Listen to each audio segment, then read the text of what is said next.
बड़प्पन वह गुण है जो पद से नहीं संस्कारों से प्राप्त होता है।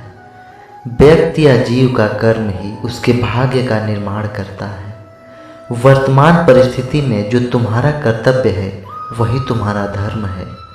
मन बहुत चंचल है जो इंसान के दिल में उथल पुथल कर देता है। जब वे अपने कार्य में आनंद खोज लेते हैं तब वे पूर्णता प्राप्त करते हैं। प्रबुद्ध व्यक्ति के लिए गंदगी का ढेर, पत्थर और सोना सभी समान हैं। आपके कर्म ही आपकी पहचान है, वरना एक नाम के हजारों इंसान हैं। धर्म केवल कर्म से होता है। कर्म के बिना धर्म की कोई परिभाषा ही नहीं है। अहंकार करने पर इंसान की प्रतिष्ठा, वंश, वैभव तीनों ही समाप्त हो जाते हैं। जीवन में कभी भी किसी से अपनी तुलना मत कीजिए। आप जैसे हैं सर्वश्रेष्ठ हैं। बुरे कर्म करने नहीं पड़ते, हो जाते हैं, और अच्छे कर्म होते नहीं, करने पड़ते हैं। स्वार्थ संसार का एक ऐसा कुआं है जिसमें गिरकर निकल पाना बड़ा ही कठिन होता है। सेहत के लिए योग और किसी जरूरत पर सहयोग, दोनों से ही जीवन बदलता है। आत्मज्ञान की तलवार से काटकर अपने हृदय से अज्ञान के संदेह को अलग कर दो। दुष्ट लोग अगर समझाने मात्र से समझ जाते तो यकीन मानो महाभारत कभी न होता। मनुष्य अपने विश्वास से निर्मित होता है। जैसा वो विश्वास करता है वैसा वो बन जाता है। मान, अपमान, लाभ, हानि, खुश हो जाना या दुखी हो जाना, यह सब मन की शरारत है जिसे तुम अपना समझकर मग्न हो रहे हो। बस यही प्रसन्नता तुम्हारे दुखों का कारण है। उस इंसान का मंजिल से भटक जाना तय है जिसकी संगत में नकारात्मक लोग रहते हैं। प्रेम सदैव माफ़ी मांगना पसंद करता है और अहंकार सदैव माफ़ी सुनना पसंद करता है। सिर्फ दिखावे के लिए अच्छा मत बनो। मैं आपको बाहर से नहीं बल्कि भीतर से जानता हूँ। जो इस लोक में अपने काम की सफलता की कामना करते हैं वे देवताओं का पूजन करें। व्यक्ति जो चाहे बन सकता है यदि विश्वास के साथ इच्छित वस्तु पर लगातार चिंतन करे। शब्द उतने ही बाहर निकलने चाहिए जिन्हें वापस भी लेना पड़े तो खुद को तकलीफ ना हो। परायों को अपना बनाना उतना मुश्किल नहीं जितना अपनों को अपना बनाए रखना होता है। इंसान की सोच ही उसकी सबसे बड़ी पहचान है, वरना दुनिया में एक नाम के अनेक इंसान हैं। बहुत विनम्रता चाहिए रिश्तों को निभाने के लिए। छल कपट से तो सिर्फ महाभारत रची जाती है। यदि आप किसी के साथ मित्रता नहीं कर सकते हैं तो उसके साथ शत्रुता भी नहीं करनी चाहिए। मनुष्य का जीवन केवल उसके कर्मों पर चलता है। जैसा कर्म होता है वैसा उसका जीवन होता है। मन अशांत हो तो उसे नियंत्रित करना कठिन है, लेकिन अभ्यास से इसे वश में किया जा सकता है। दिव्यता केवल शक्तिशाली होने में नहीं बल्कि वास्तविक दिव्यता दूसरों में शक्ति जागृत करने में है। मन की गतिविधियों, होश, श्वास और भावनाओं के माध्यम से भगवान की शक्ति सदा तुम्हारे साथ है। जीवन में वाणी को संयम में रखना अनिवार्य है, क्योंकि वाणी से दिए हुए घाव कभी भरे नहीं जा सकते। जब हम स्वयं जीवन के शिल्पकार हैं तो चलो हम अपनी मुश्किलों को हराते हैं, जीवन में मुस्कुराते हैं। एक बार माफ़ करके अच्छे बन जाओ, पर दोबारा उसी इंसान पर भरोसा करके बेवकूफ़ कभी न बनो। न हार चाहिए न जीत चाहिए। जीवन में अच्छी सफलता के लिए परिवार और कुछ मित्र का साथ चाहिए। रिश्तों को निभाने के लिए वक्त निकालिए। कहीं ऐसा ना हो जब आपके पास वक्त हो तो रिश्ता ही ना बचे। वह जो इस ज्ञान में विश्वास नहीं रखते मुझे प्राप्त किए बिना जन्म और मृत्यु के चक्र का अनुगमन करते हैं। लोग आपके अपमान के बारे में हमेशा बात करेंगे। सम्मानित व्यक्ति के लिए अपमान मृत्यु से बदतर है। जो दूसरों की तकलीफ़ों को समझते हैं, जिनमें दया है, दिल से अच्छे हैं, उन्हें दोबारा जन्म लेना नहीं पड़ता। जीवन में आधे दुख इस वजह से आते हैं क्योंकि हमने उनसे आशाएं रखी जिनसे हमें नहीं रखनी चाहिए थी। जीवन में समय चाहे जैसा भी हो, परिवार के साथ रहो, सुख हो तो बढ़ जाता है और दुख हो तो मट जाता है। इस संसार में मूर्ख व्यक्ति, अधर्मी, अज्ञानी व नास्तिक प्रकृति का व्यक्ति मेरी शरण स्वीकार नहीं कर सकता। अपने जीवन में कभी भी न किसी को आनंद में वचन दें, न क्रोध में उत्तर दें और न ही दुख में कभी निर्णय लें। किसी और का काम पूर्णता से करने से कहीं अच्छा है कि आप अपना काम करें, भले ही उसे अपूर्णता से करना पड़े। मैं ही इस सृष्टि का रचना करता हूँ, मैं ही इसका पालन पोषण करता हूँ और मैं ही इस सृष्टि का विनाश करता हूँ। कृष्ण कहते हैं, जब संसार में धर्म की हानि होगी, अधर्म की विजय होगी, तब मैं इस पृथ्वी पर अवतार लूँगा।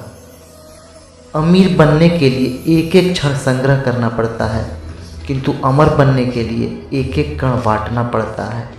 जिंदगी में सब कुछ खत्म होने जैसा कुछ भी नहीं होता, हमेशा एक नई शुरुआत हमारा इंतजार कर रही होती है।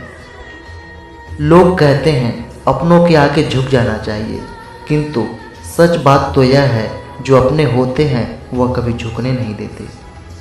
वह दिन मत दिखाना कान्हा कि हमें खुद पर गुरूर हो जाए, रखना अपने दिल में इस तरह कि जीवन सफल हो जाए।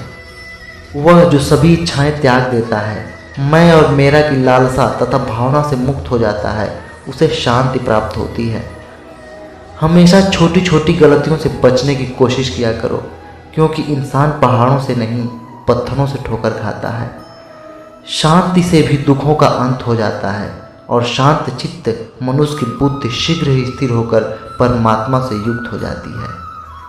अपनी पीड़ा के लिए संसार को दोष मत दो, अपने मन को समझाओ, तुम्हारे मन का परिवर्तन ही तुम्हारे दुखों का अंत है।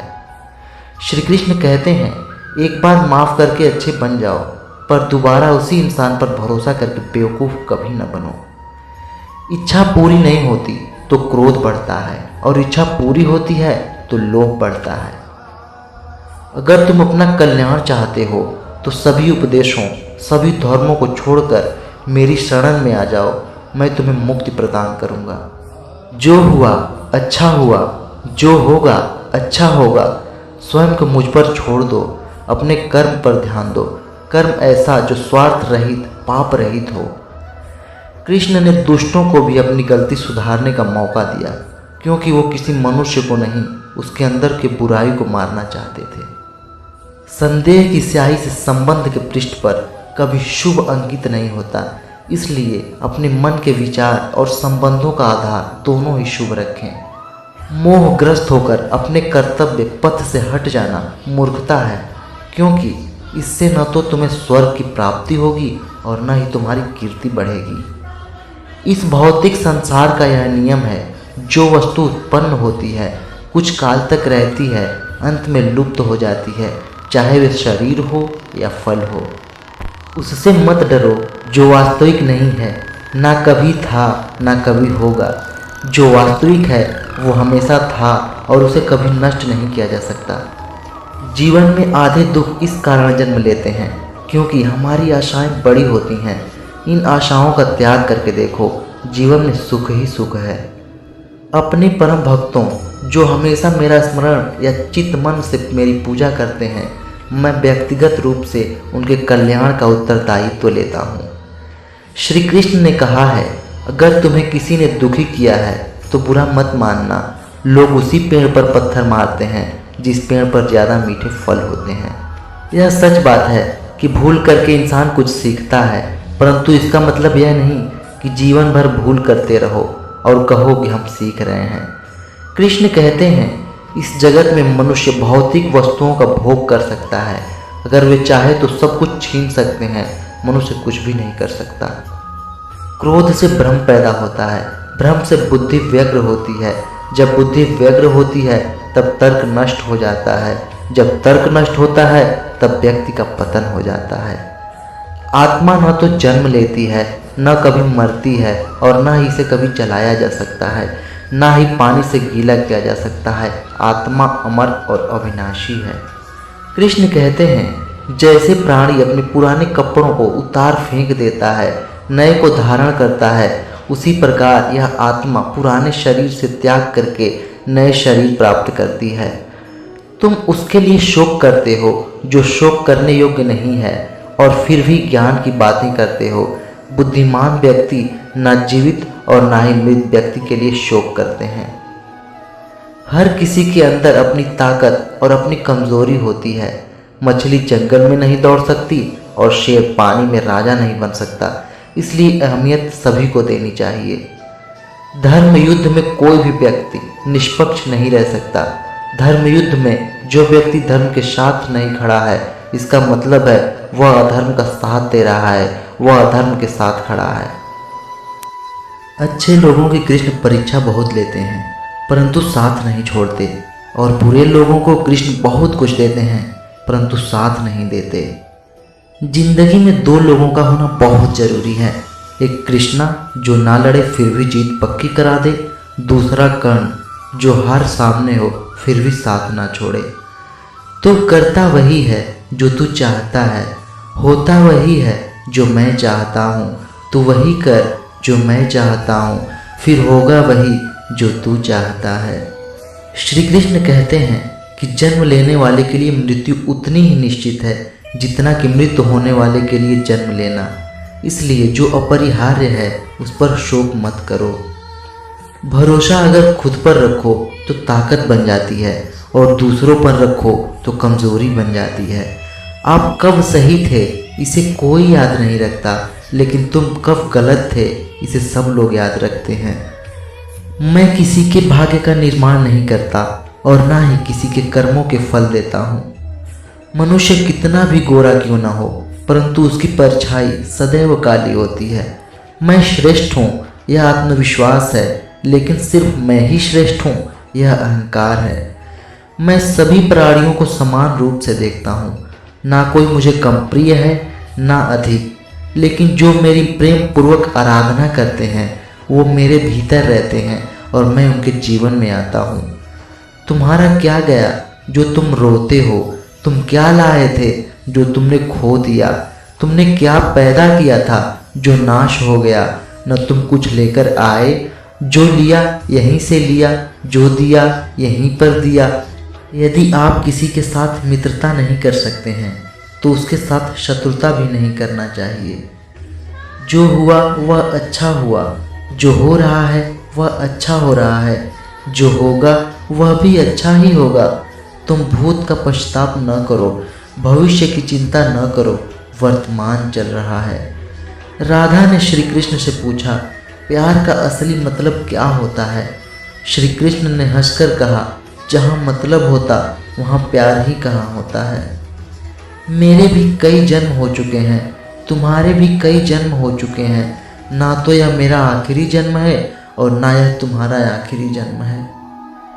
प्रेम एक ऐसा अनुभव है जो मनुष्य को कभी परास्त नहीं होने देता, और घृणा एक ऐसा अनुभव है जो मनुष्य को कभी जीतने नहीं देता। श्री कृष्ण जी कहते हैं, जिस व्यक्ति को आपकी कद्र नहीं, उसके साथ खड़े रहने से अच्छा है आप अकेले रहें। परिवर्तन इस संसार का नियम है। कल जो किसी और का था आज वो तुम्हारा है, एवं कल वो किसी और का होगा। प्यार और तकदीर कभी साथ नहीं चलते, क्योंकि जो तकदीर में होते हैं उनसे कभी प्यार नहीं होता, और जिससे हमें प्यार हो जाता है वह तकदीर में नहीं होता। श्री कृष्ण कहते हैं, मनुष्य को जीवन में श्रेष्ठ बनने का प्रयास अवश्य करना चाहिए, परंतु जीवन में हमेशा उत्तम ही रहना चाहिए। हर कीमती चीज को उठाने के लिए झुकना ही पड़ता है। माँ और पिता का आशीर्वाद भी इनमें से एक है। अगर व्यक्ति शिक्षा से पहले संस्कार, व्यापार से पहले व्यवहार, भगवान से पहले माता पिता को पहचान ले तो जिंदगी में कभी कोई कठिनाई नहीं आएगी। स्वार्थ से रिश्ते बनाने की कितनी भी कोशिश करें वो कभी नहीं बनते, और प्रेम से बने रिश्तों को कितना भी तोड़ने की कोशिश करें वो कभी नहीं टूटते। हर किसी के अंदर अपनी ताकत और अपनी कमजोरी होती है। मछली जंगल में दौड़ नहीं सकती और शेर पानी में राजा नहीं बन सकता, इसलिए अहमियत सभी को देनी चाहिए। श्री कृष्ण कहते हैं, एक बार माफ़ करके अच्छे बन जाओ, पर दोबारा उसी इंसान पर भरोसा करके बेवकूफ़ कभी न बनो। कभी भी स्वयं पर घमंड मत करना। पत्थर भी भारी होकर पानी में अपना वजूद खो देता है। हद से ज़्यादा सीधा साधा होना भी ठीक नहीं, क्योंकि जंगल में सबसे पहले सीधे पेड़ों को काटा जाता है। अच्छी किस्मत के लोग थोड़ा भी बुरा होने पर भगवान को कोसते हैं, और बुरी किस्मत के लोग थोड़ा भी अच्छा होने पर भगवान का स्मरण और धन्यवाद करते हैं। बुरे कर्म करने नहीं पड़ते, हो जाते हैं, और अच्छे कर्म होते नहीं, करने पड़ते हैं। अहंकार मत कर किसी को कुछ भी देकर, क्या पता तू दे रहा है या पिछले जन्म का कर्जा चुका रहा है। अहंकार करने पर इंसान की प्रतिष्ठा, वंश, वैभव तीनों ही चले जाते हैं। जिंदगी के इस रण में खुद ही कृष्ण और खुद ही अर्जुन बनना पड़ता है। रोज अपना ही सारथी बनकर जीवन की महाभारत को लड़ना पड़ता है। क्या सदा मौन रहना उचित है? नहीं, इतिहास साक्षी है। संसार में अधिक विपदाएं इसलिए आईं क्योंकि समय पड़ने पर मनुष्य उसका विरोध नहीं कर पाया। जब मनुष्य को अपने धर्म पर अहंकार हो जाता है, तब उसके हाथों अधर्म होने लगता है। यह सच बात है कि भूल करके इंसान कुछ सीखता है, परंतु इसका मतलब यह नहीं कि वह जीवन भर भूल करता रहे और कहे कि हम सीख रहे हैं। जिंदगी में हर मौके का फ़ायदा उठाओ, पर किसी की मजबूरी का नहीं। अगर जिंदगी मौका देती है तो धोखा भी देती है। कोई टूटे तो उसे सजाना सीखो, कोई रूठे तो उसे मनाना सीखो। रिश्ते तो मिलते हैं मुकद्दर से, बस उन्हें खूबसूरती से निभाना सीखो। मिली थी जिंदगी किसी के काम आने के लिए, पर वक्त बीत रहा है कागज के टुकड़े कमाने के लिए। जब भी तुम्हारा हौसला आसमान तक जाएगा, याद रखना कोई ना कोई पंख काटने जरूर आएगा। एक पल के लिए मान लेते हैं कि किस्मत में लिखे फैसले बदला नहीं करते, लेकिन आप फैसले तो लीजिए, क्या पता किस्मत ही बदल जाए। काबिल लोग ना तो किसी से दबते हैं और ना ही किसी को दबाते हैं। जवाब देना उन्हें भी खूब आता है, पर कीचड़ में पत्थर कौन मारे ये सोचकर चुप रह जाते हैं। जिससे प्यार करो और उसे पा लिया जाए तो इसे किस्मत कहते हैं, और जो किस्मत में नहीं है फिर भी उसी से प्यार करो तो इसे मोहब्बत कहते हैं। जैसे अंधेरे में प्रकाश की ज्योति जगमगाती है, ठीक उसी प्रकार से सत्य की चमक भी कभी फीकी नहीं पड़ती। इसलिए व्यक्ति को सदैव सत्य बोलना चाहिए। जो व्यक्ति मृत्यु के दौरान मेरा नाम लेता है, वह सदैव ही मेरे ही धाम को प्राप्त होता है, इसमें कोई शक नहीं है। मनुष्य का संपूर्ण शरीर 5 तत्वों से मिलकर बना है: अग्नि, जल, वायु, आकाश और पृथ्वी, और अंत में उसके शरीर को इन्हीं 5 तत्वों में विलीन हो जाना है। व्यक्ति को अपने आप को सदैव ईश्वर को समर्पित कर देना चाहिए, तभी वह दुखों, चिंता और परेशानियों से मुक्त रह सकता है।